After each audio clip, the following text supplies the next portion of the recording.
My name is Sophie Walker, 35 years old, daughter of the renowned Dr. Edward Walker. I never thought my father's retirement dinner would become the most defining moment of our relationship. As he stood there, crystal glass raised high above the sea of admiring faces, I felt that familiar flutter of hope. Maybe tonight would be different. Maybe tonight, after 35 years of trying, I would finally be enough. But when his cold eyes found mine across the room, I knew I had been foolish to hope. Again. Before I tell you what happened next, let me know where you're watching from in the comments below. Hit that like button and subscribe if you've ever felt invisible to someone whose approval you desperately wanted. Trust me, what my husband did next is something you won't want to miss. The earliest memory I have of trying to please my father was my kindergarten art show.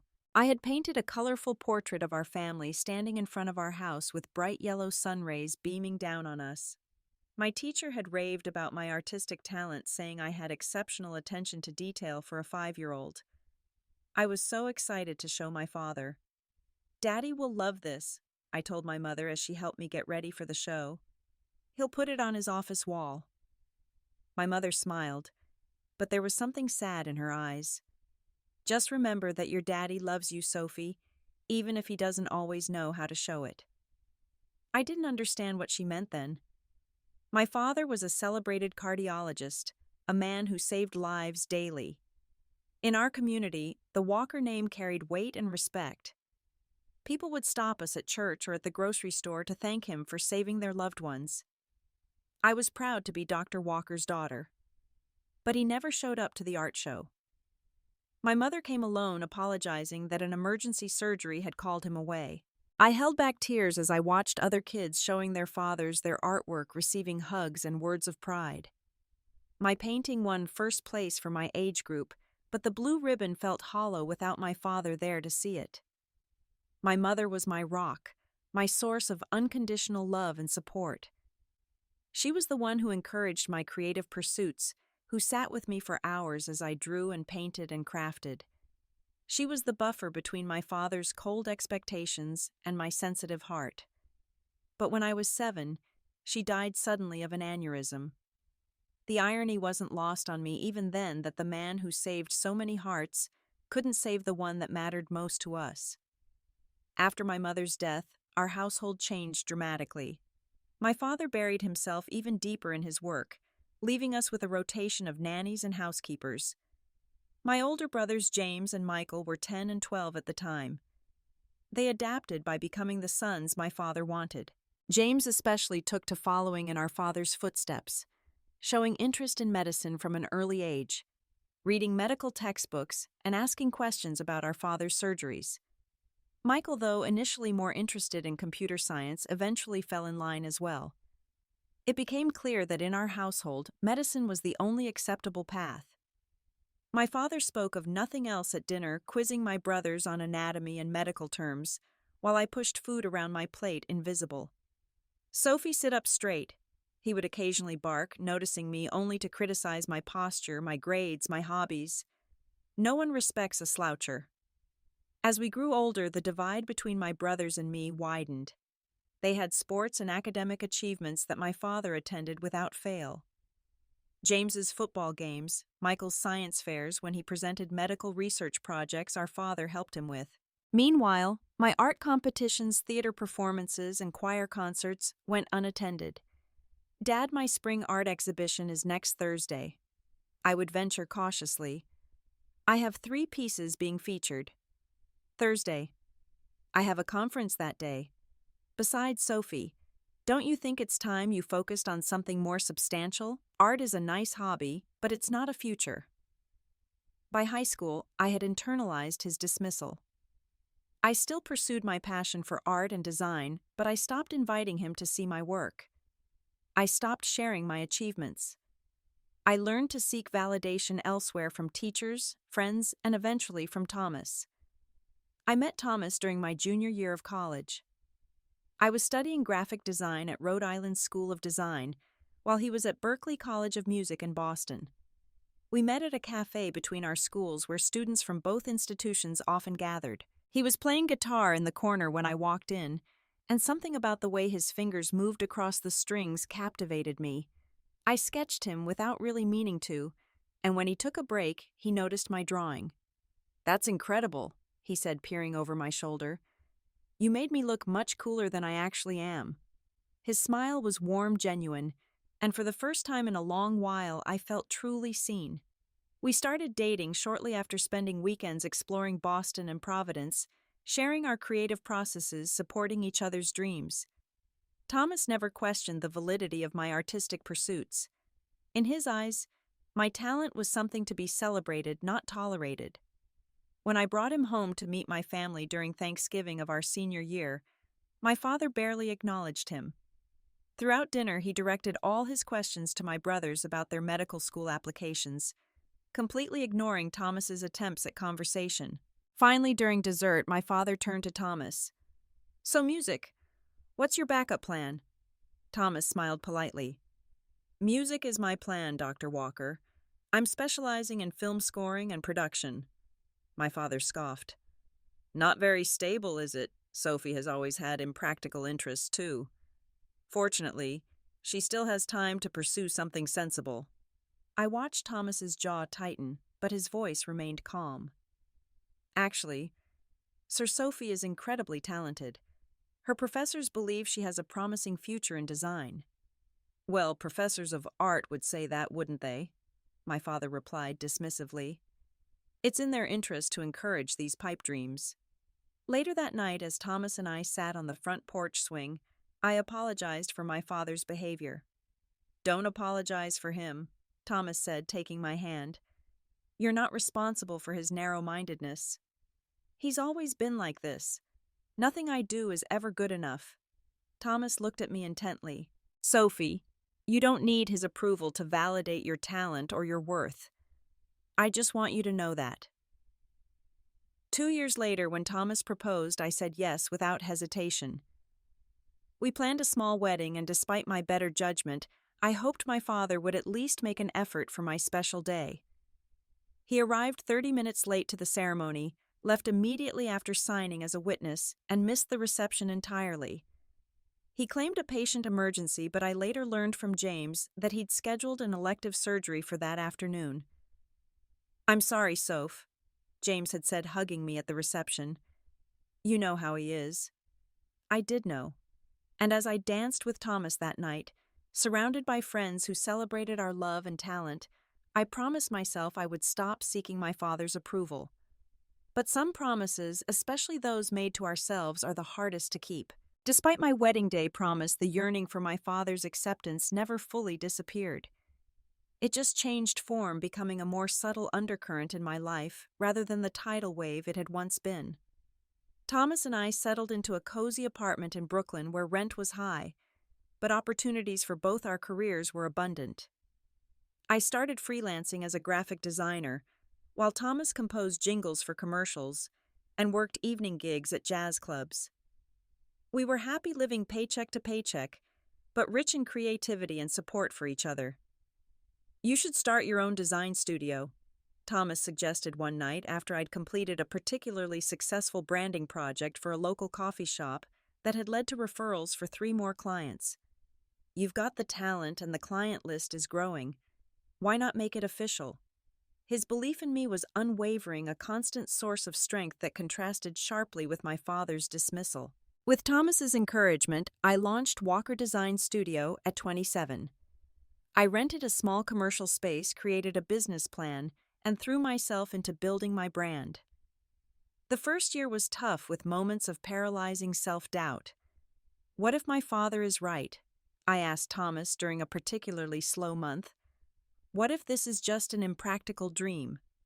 "Your father is a brilliant doctor and a terrible judge of creative talent," Thomas replied, bringing me a cup of tea. "Give yourself the same grace period you'd give any new business." By the end of the second year, my client roster had expanded to include several notable Brooklyn restaurants, 2 fashion boutiques, and a record label that had also hired Thomas for production work. By year 5, I had hired 2 additional designers and moved to a larger studio space in Manhattan. The New York Times style section featured my work in an article about innovative branding in the city's competitive restaurant scene. I sent a copy to my father with a short note. He never responded. During these same years, my brothers' lives followed the blueprint my father had laid out. James completed his residency in cardiothoracic surgery at Mayo Clinic, clearly following our father's footsteps. Michael chose pediatric medicine, earning my father's approval while still carving out his own specialty. Both married women my father deemed appropriate healthcare professionals themselves, and had children in quick succession, giving him the grandchildren he proudly showed off at medical conferences. James called me monthly, our relationship cordial but distant.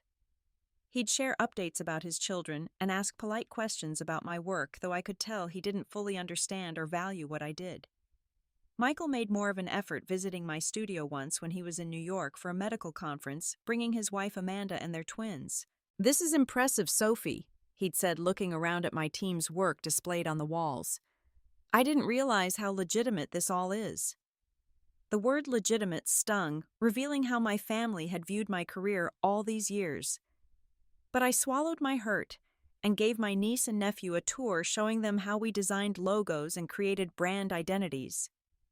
Amanda, a pediatric nurse, showed genuine interest, asking thoughtful questions about my creative process.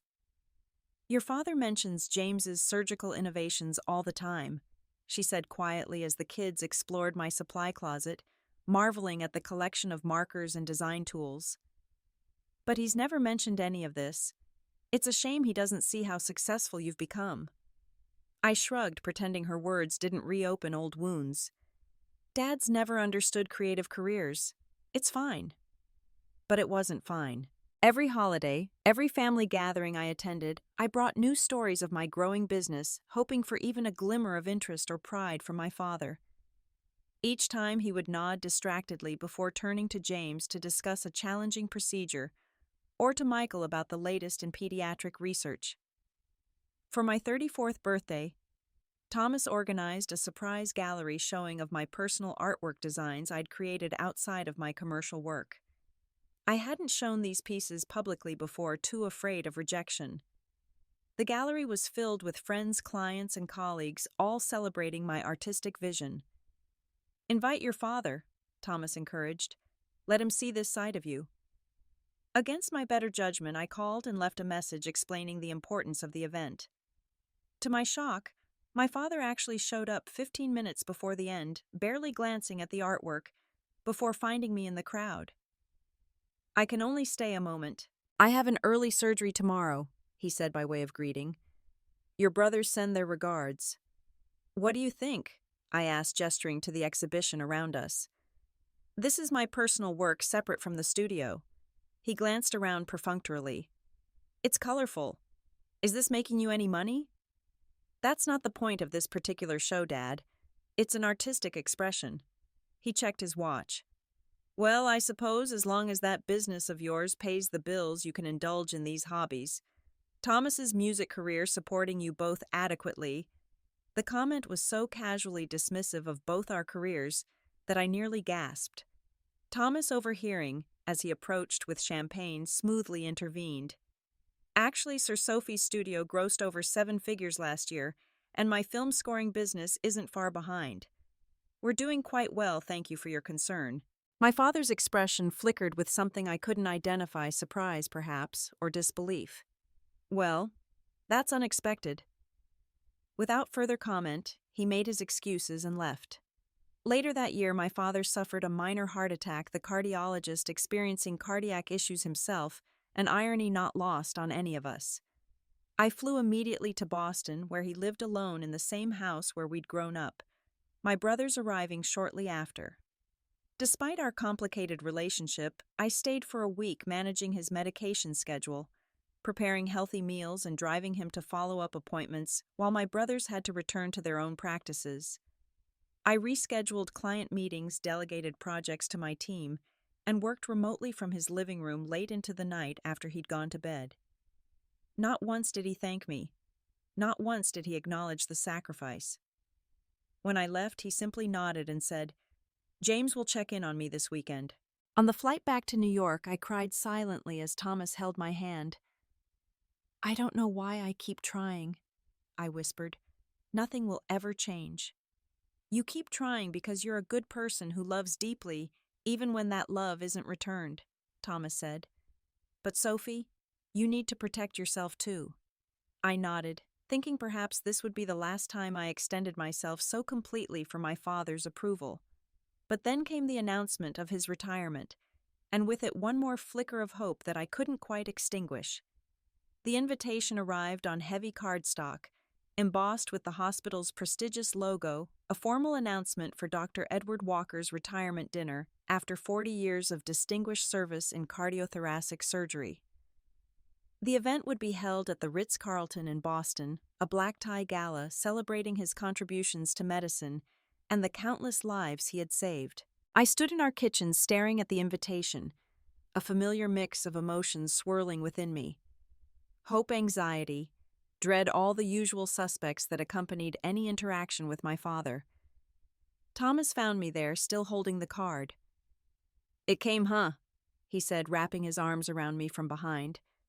"When is it?" "6 weeks from now. Saturday the 15th. I leaned back against his chest, drawing strength from his steady presence. "I don't know if I should go." "What does your heart tell you?" I sighed. "My rational mind says stay home, avoid the inevitable disappointment. But some foolish part of me still thinks maybe, just maybe, this time will be different. It's a significant milestone. Perhaps he'll finally see me."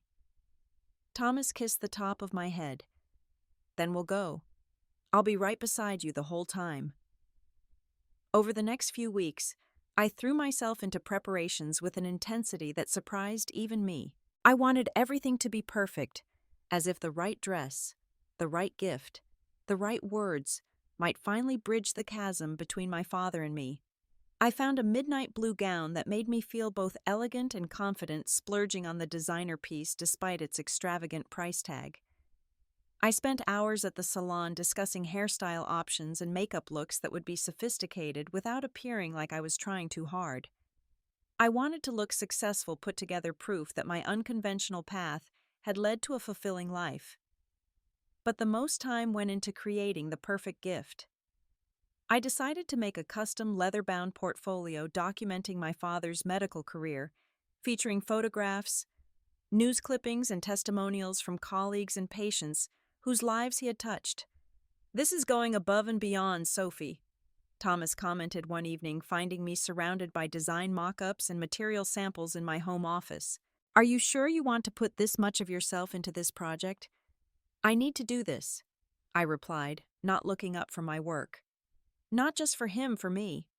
Whether he appreciates it or not, I'll know I gave my absolute best."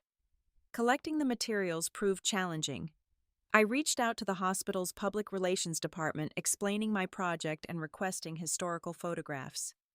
I contacted my brothers, asking them to secretly gather testimonials from colleagues and prominent patients. James was hesitant. "Sophie, I don't want to discourage you, but you know how Dad is. Don't set yourself up for disappointment." "I'm just creating something to honor his career," I insisted. "Even Dad can't find fault with that." Michael was more supportive, sending several files of digital photographs and connecting me with longtime hospital staff who shared stories and images from my father's early days. Through these conversations, I glimpsed a side of my father I'd never known, young, passionate, driven by a genuine desire to heal. I wondered when that passion had hardened into the cold ambition I'd grown up with. As the date approached, my anxiety mounted. I had nightmares about arriving at the event in pajamas, about my father publicly disowning me, about the gift falling apart in my hands as I presented it. Thomas found me awake at 3 a.m. the week before the dinner, sitting at our kitchen island, staring into a cup of cold tea. "Talk to me," he said, sliding onto the stool beside me. "What if nothing I do ever matters to him?" I asked, my voice small in the darkness. "What if I'm just fundamentally disappointing as a daughter?" Thomas took my hands in his. "Listen to me, Sophie Walker. You are extraordinary. You've built a successful business from nothing. You create beauty in a world that desperately needs it. You love deeply and forgive constantly. If he can't see your worth, that's his tragic loss, not a reflection of your value. He reached into his pocket and pulled out a small velvet box. I was saving this for the night of the dinner, but I think you need it now. Inside was a delicate gold bracelet with a small pendant, a paint palette with tiny colorful gemstones representing dabs of paint. To remind you of who you are, he said, fastening it around my wrist. An artist, a creator, a woman of immense talent and even greater heart. I touched the pendant, tears welling in my eyes. I don't deserve you. You deserve this and so much more. He kissed me softly. Whatever happens at that dinner, remember I see you, completely, and I am in awe of the woman you've become. The morning of the retirement dinner, I woke with a strange sense of calm. Perhaps Thomas's gift had centered me, or maybe I had finally reached the limit of my anxiety. As I dressed carefully, applied my makeup and secured the last pin in my upswept hair, I studied my reflection. At 35, I saw my mother's features looking back at me, her warm eyes, her gentle smile. I wondered what she would think of me now, of the woman I'd become without her guidance. I liked to believe she would be proud of my resilience, my creativity, my capacity to love despite repeated rejection. "You look stunning," Thomas said, appearing in the doorway in his tuxedo. The sight of him still made my heart skip even after all these years. "So do you." I stood and smoothed my hands over his lapels, ready for a night of medical jargon and polite small talk.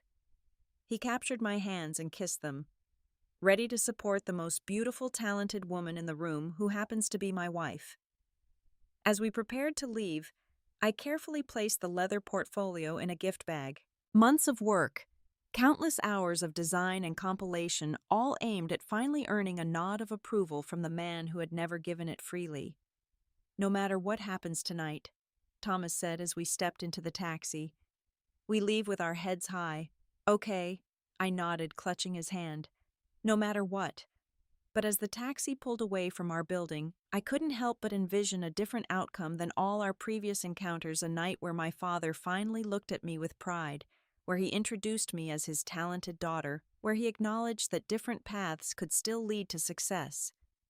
The fantasy was so vivid, I could almost hear his words of approval, feel the warmth of a hug we'd never shared. The Ritz-Carlton loomed ahead, illuminated against the darkening Boston sky. My stomach clenched with a familiar mixture of hope and dread. For better or worse, tonight would be a turning point. I just didn't realize how significant that turn would be.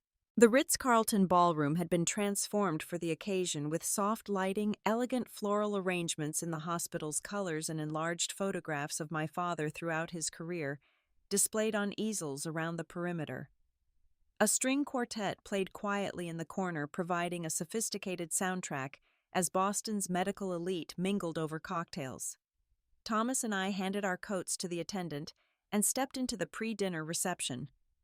Immediately, I felt out of place. The room was filled with doctors, hospital administrators, and benefactors, all people who moved in my father's world, not mine. Conversations around us revolved around medical breakthroughs, hospital politics, and golf handicaps. "Champagne," Thomas offered, snagging 2 flutes from a passing server. I nodded gratefully, taking a long sip for courage. "Let's find James and Michael. At least they'll talk to us." We made our way through the crowd, stopping occasionally when someone recognized me. "You must be Edward's daughter," they would say with polite interest that quickly faded when I explained I wasn't in medicine. We finally spotted my brothers near the bar. James looked distinguished in his tuxedo, his wife Catherine resplendent in emerald green beside him. Their 3 children had been left with a sitter, though I knew my father had lobbied for their attendance. Michael stood with his arm around Amanda, who waved when she spotted us. "Sophie, Thomas, you made it," Michael called, looking genuinely pleased to see us. He embraced me warmly, then shook Thomas's hand. "Flight okay?" "Smooth and on time, miraculously." I replied, accepting Catherine's air kiss and Amanda's more sincere hug. James nodded stiffly. "Sophie, Thomas, Dad's been asking if you'd arrived." My pulse quickened. He has. Well, he asked if everyone was here yet. James amended, not meeting my eyes.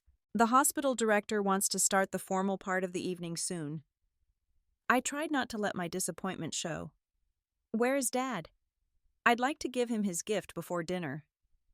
James gestured toward a cluster of older men in the corner where our father stood holding court. Even at 70, he commanded attention, his silver hair and surgical precision in his movements giving him an air of authority. Age had not softened his sharp features or the intensity of his gaze. Maybe wait until after the speeches, Catherine suggested. He's quite focused on his remarks right now. Oh, right, of course. I clutched my gift bag tighter. We'll just mingle then. Thomas placed his hand on the small of my back, a gesture of support. Let's get some appetizers. I spotted some fancy-looking shrimp over there. As we turned to walk away, James called after me. Sophie, just so you know, the seating arrangements were done by the hospital. Family is at the front table with Dad, but they only had room for me, Catherine, Michael, and Amanda. I froze, then slowly turned back. We're not seated with family. James had the grace to look uncomfortable. Dad said since you're not in medicine, it made more sense to seat hospital people at the main table. You and Thomas are at table 7 with some of the younger residents. The sting was sharp and familiar. Not family, not important enough. Always the afterthought. Table 7, got it. I forced a smile. Enjoy the head table. As we walked away, Thomas whispered, Their loss. I bet our table will be way more fun than the stuffy head table anyway. I appreciated his attempt to lighten the moment, but the exclusion hurt. It was such a clear message that nothing had changed, that I still existed on the periphery of my father's life. We found our assigned table empty as everyone was still mingling. Small place cards marked the seats, ours positioned directly across from each other rather than side by side. Even that felt calculated to minimize our presence as a couple. I need a minute, I murmured to Thomas. I'm going to find the ladies' room. In the elegant marble bathroom, I stood before the mirror, taking deep breaths to compose myself. You knew this would happen, I reminded myself. Nothing new. Don't let him see how it affects you. When I returned, I spotted my father moving through the crowd toward the head table, never glancing in my direction. The hospital director was tapping a microphone, asking guests to please take their seats for dinner. Should we try to catch your dad before we sit? Thomas asked. I shook my head. Let's just follow the schedule. I'll give him the gift during a break in the program. Dinner was a blur of forgettable conversations with young doctors who were clearly wondering why the daughter of the guest of honor wasn't seated with her family.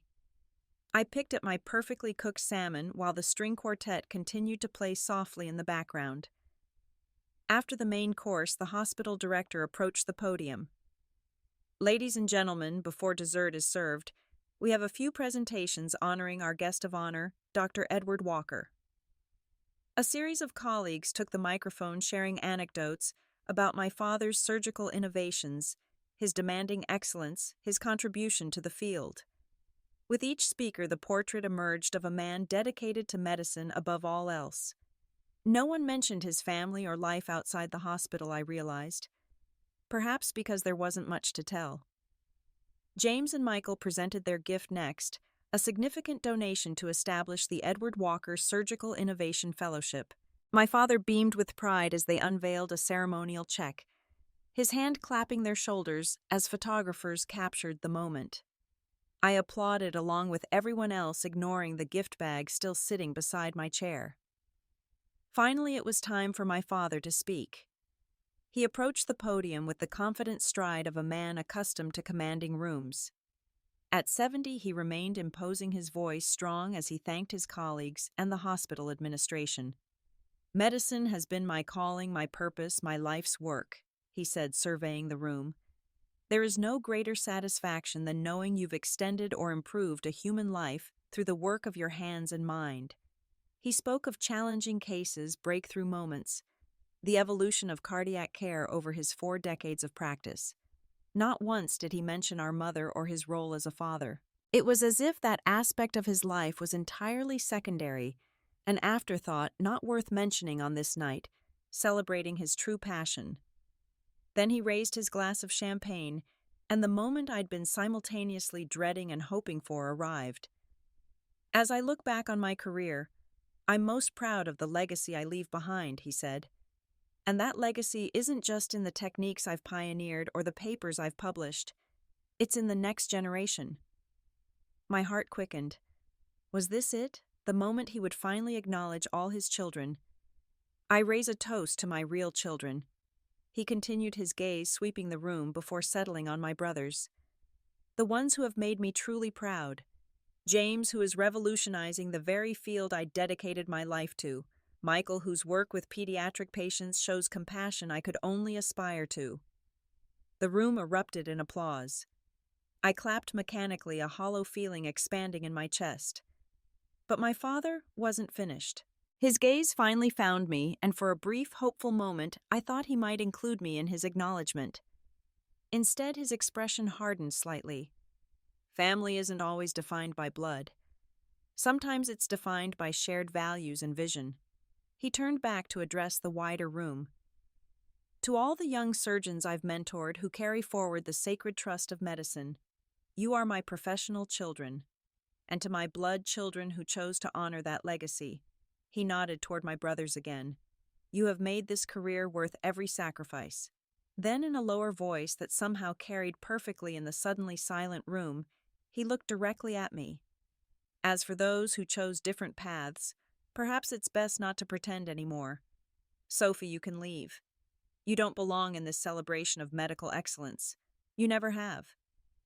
The silence was absolute. I felt the blood drain from my face as 200 pairs of eyes turned toward me. Thomas's face across the table had gone rigid with shock, then flushed with anger. At the head table, Michael looked mortified while James stared fixedly at his plate. Catherine and Amanda exchanged alarmed glances. Moving robotically, I placed my napkin beside my half-eaten dessert and rose from my chair. The gift bag remained untouched beside my seat. I couldn't bear to leave it now, knowing it would only be received as evidence of my desperation for approval. With as much dignity as I could muster, I stood straight, my mother's daughter to the end. Before I could take a step toward the exit, Thomas stood as well. The scrape of his chair seemed thunderous in the strained silence. He reached across the table and took my hand firmly in his. "We'll leave," he said, his voice clear and steady. "But first, I have something to say." A hush fell over the ballroom as Thomas stood beside me, his hand gripping mine with reassuring pressure. I could feel him trembling slightly, not from fear but from barely contained fury. In the 12 years we had been together, I had rarely seen him truly angry. Now, facing the room of stunned medical professionals, and my coldly triumphant father, Thomas, radiated a quiet, righteous indignation. "Dr. Walker," he began, his voice carrying across the silent room without needing a microphone.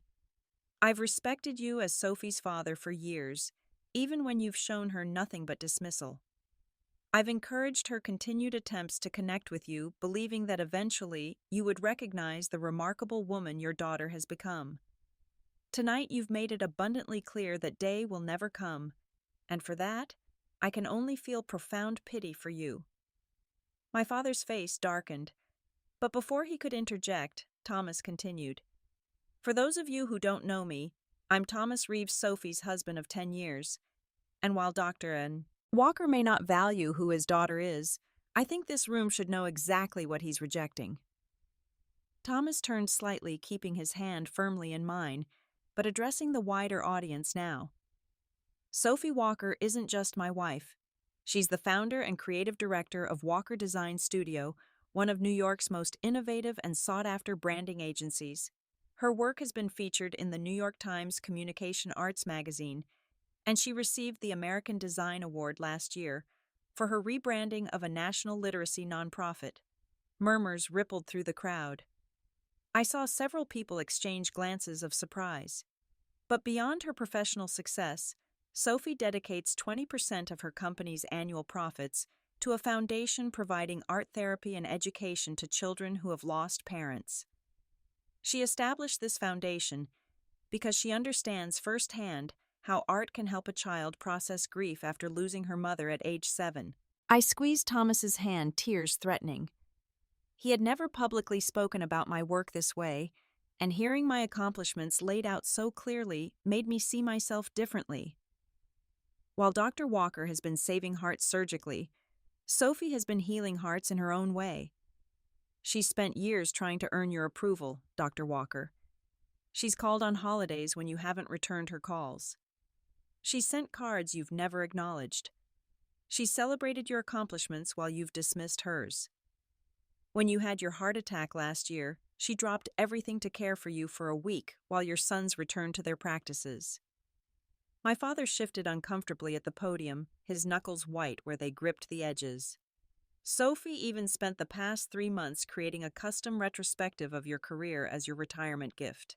Thomas gestured to the abandoned gift bag at our table. She interviewed colleagues, collected photographs, designed a leather-bound portfolio documenting your life's work, a project of love that you didn't even give her the chance to present. I watched as several people at nearby tables glanced at the gift bag with interest. So yes, we will leave this celebration as you've requested, but I want everyone in this room to understand exactly what you're dismissing. Not just a daughter who has desperately sought your love for 35 years, but an accomplished, compassionate, extraordinarily talented woman whose only failing in your eyes is that she chose to create beauty in this world rather than follow your narrowly defined path of success. Thomas took a breath, his voice softening slightly. I am sorry for you, Dr. Walker. Truly sorry that you've allowed your rigid expectations to blind you to the remarkable daughter you have. While you've been collecting accolades and professional children, you've missed knowing one of the most extraordinary people I've ever had the privilege to meet. That, sir, is your loss, not Sophie's. The silence that followed was profound. Then from somewhere in the room, someone began to applaud. Others joined in the sound building until it filled the ballroom. I stood frozen, unable to believe what was happening as Thomas gently tugged my hand. Let's go, love, he whispered. With our heads high, remember. As we turned to leave, a chair scraped back at the head table. Michael stood, his face resolute. Wait, he called. Then turning to Amanda, he extended his hand. We're leaving too. Amanda rose immediately, taking his hand with a nod of approval. They moved away from the head table and toward us, Michael stopping briefly to place a hand on our father's shoulder. Dad, you're wrong. You've always been wrong about Sophie. My father shrugged off his hand, his face a mask of cold fury. Sit down, Michael. Don't be dramatic. Not this time. Michael's voice was quiet but firm. He joined us, standing beside me and placing his arm around my shoulders. I'm sorry, Sophie. I should have said something years ago. Then another chair moved. James stood looking conflicted and uncomfortable, but standing nonetheless. Catherine rose beside him, her expression determined. James, don't you dare, our father hissed. For a moment James hesitated, caught between the lifetime of seeking our father's approval and the clear moral choice before him. Catherine squeezed his arm, whispering something in his ear. I'm sorry, Dad, James finally said loud enough for those nearby to hear. What you said was cruel and untrue. He turned to me, his expression softening. Sophie, I've never had your courage. I've always done exactly what was expected of me. I've envied your freedom, your authenticity. He and Catherine walked around the head table to join our growing group. James reached for me, pulling me into a tight hug for the first time in years. I'm so sorry, he whispered against my hair. For every time I didn't stand up for you. For every time I accepted his praise, knowing you were being ignored. I couldn't speak, overwhelmed by this unexpected show of solidarity. The applause had died down, replaced by the buzz of astonished conversations. My father remained at the podium, his expression thunderous, as he watched his perfectly orchestrated evening disintegrate. The hospital director hurried to the microphone. Perhaps we should take a brief intermission before dessert is served, he suggested awkwardly. No need, Thomas replied clearly. We're leaving. Dr. Walker wanted a family-free celebration and now he can have one. As our group moved toward the exit, others at nearby tables stood as well. Several of the younger doctors, a few nurses, and even one of the older surgeons who had spoken earlier about my father's mentorship. They weren't leaving, but they were standing in silent support, a powerful gesture, in a room where hierarchy and reputation were everything. My father finally found his voice. "James Michael, this is unacceptable. Get back here immediately." But for perhaps the first time in their lives, my brothers kept walking their wives beside them, their shoulders straight as they chose family loyalty over professional advancement. In the lobby of the Ritz-Carlton, away from the stunned audience, I finally broke down. "I can't believe you all did that," I sobbed, looking from Thomas to my brothers. "It should have happened years ago," Michael said, shaking his head. "I'm ashamed it took Dad's public cruelty to finally make us act." James looked shell-shocked, as if he couldn't quite believe his own actions. "He'll never forgive this. You know that, right?" "Maybe that's okay," Catherine said, taking his hand. "Maybe it's time to redefine what family means for all of us." Amanda nodded. "The twins have been asking why they never see their Aunt Sophie. I'm tired of making excuses." Thomas wrapped his arm around my waist.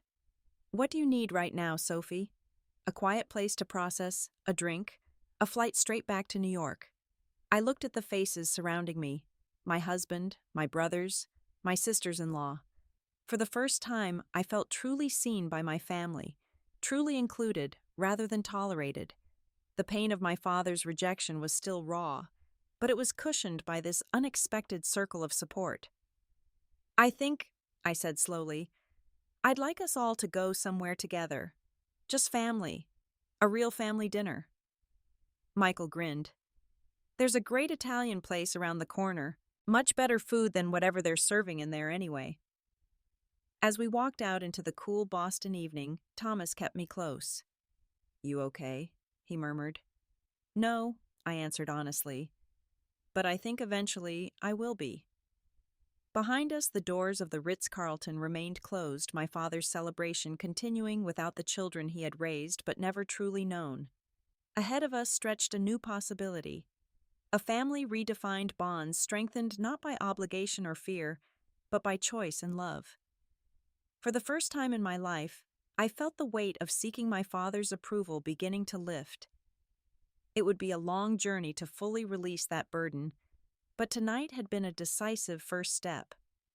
With Thomas beside me and this newfound connection with my brothers, I wasn't walking that path alone anymore. As we rounded the corner, James suddenly stopped and turned to me. "I just realized something. I've never seen your work. Not really. Your studio, your designs, none of it." "Me neither," Michael admitted. "Not properly." I smiled through my tears. "Well, you'll all have to visit us in New York. I'll give you the full tour." "I'd like that," James said, and for once his smile reached his eyes. "I'd really like that." 6 months after that fateful retirement dinner, I sat in my expanded design studio, looking out over the Manhattan skyline from our newly leased office space. The aftermath of that night had rippled through all our lives in ways I never could have predicted. True to his nature, my father had attempted to reassert control in the days following the dinner. He called James and Michael repeatedly, alternating between cold fury and attempts to minimize what had happened. "Sophie has always been overly sensitive," he told them. "This emotional display is exactly why creative types don't belong in professional settings." But something had fundamentally shifted for my brothers. James, who had spent his entire life seeking our father's approval, finally admitted how exhausting that pursuit had been. "I realized I've been designing my whole life around what Dad wanted," he told me during one of our now regular Sunday family video calls. "Even my specialty, choosing cardiothoracic surgery specifically, was because I thought it would finally make him see me as his equal." Michael had an easier transition, perhaps because pediatrics had already been a slight deviation from our father's prescribed path. The twins asked about the dinner where everyone left for weeks afterward, he shared. Trying to explain to them why their grandfather would treat family that way made me see how twisted it all was. For me, the healing process was more complicated. Decades of seeking approval couldn't be undone in months. There were still moments when I caught myself wondering what my father would think of a particular achievement or milestone. Thomas gently pointed out these moments, helping me recognize the pattern without judgment. "It's okay to mourn the relationship you wanted," he said one night, as I cried after learning my studio had won a major international design award. My first instinct had been to call my father before reality crashed back. "You're grieving the father you deserved but never had." Therapy helped too. I finally started working with a counselor specializing in family trauma, unpacking the complex legacy of conditional love and impossible standards. Some sessions left me drained and raw, others brought unexpected clarity and peace. My relationship with my brothers transformed most dramatically. James and his family visited us in New York a month after the dinner, his first trip, that wasn't for a medical conference.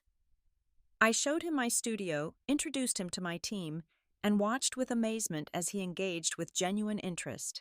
"I never understood what you actually do," he admitted, studying the mood boards and brand identity packages displayed in our conference room. "It's incredible, Sophie. The thought and strategy behind each design. You're an artist and a businesswoman." Catherine confessed that evening over dinner that she'd always admired my courage. "James and I have talked about it for years, how you carved your own path despite everything. We were too afraid to rock the boat. But you lived authentically." Michael brought his twins to visit during their spring break, the children wide-eyed at their aunt's cool job making things pretty. Amanda and I developed a warm friendship, discovering shared interests in literature and hiking that we'd never had the opportunity to explore before.